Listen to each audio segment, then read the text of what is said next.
Well, joining us live now is Ben Lucas. He is the owner of Flow Athletic Gym in Paddington. Ben, good to see you. Thanks for your time this morning.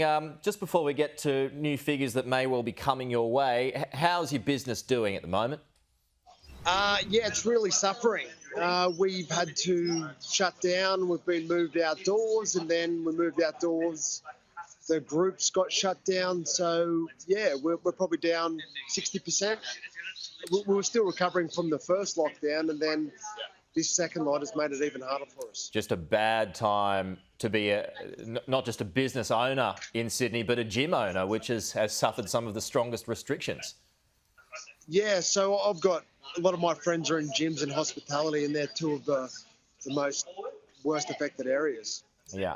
Okay. It looks as though you've got some payments that are coming. The details are going to be finalised or announced later on, Ben, but part of them may well be that you'll get $600 payments for individuals.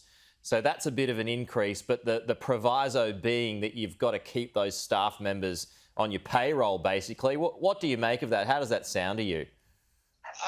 It doesn't sound like enough. Like, we promised our staff from the beginning that we're going to do our best to keep them fully paid for the whole time. But, you know, the business is doing it tough. We can only keep it going for so long. So, yeah, we want to be there for our staff and our community, but the government and these times are making it really hard to do so. So what more would you need? Well, you know, I would think if we could go back to like full JobKeeper as it was before is one of the only ways a lot of small businesses like myself in tourism, hospitality and health will be able to come out the other side. Yeah. So at the moment, it looks as though it's going to be less than half that. So what you're saying is that's not going to be enough to keep all your staff on the payroll.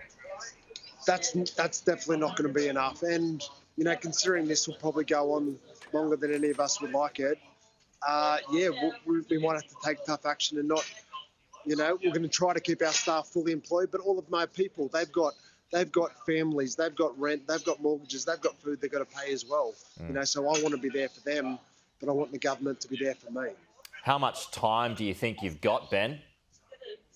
Look, once it goes past a month, then it's going to get really challenging.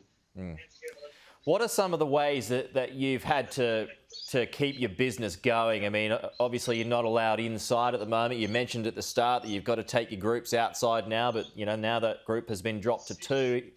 Is that just an example of some of the work that you've had to do to kind of think outside the box?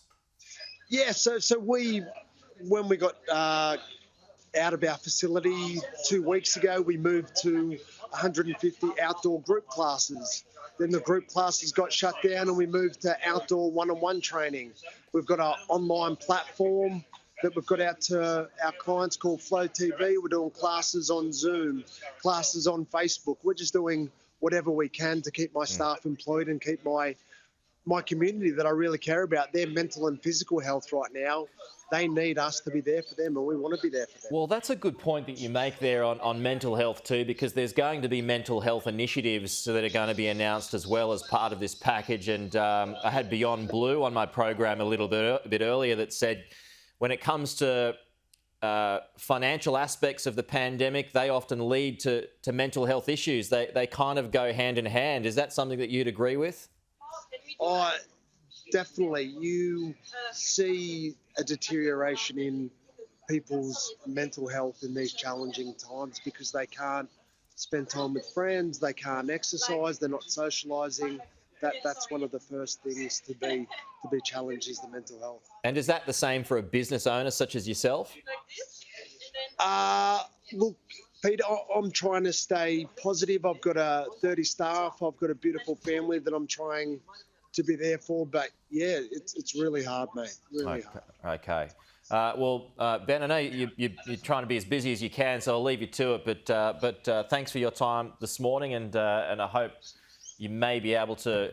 Well, the lockdown is not as long as people are fearing at the moment, so you can get back to business how you usually function anyway. That's Ben Lucas, the owner of Flow Athletic Gym in Paddington. Thanks, Ben. We'll talk to you soon.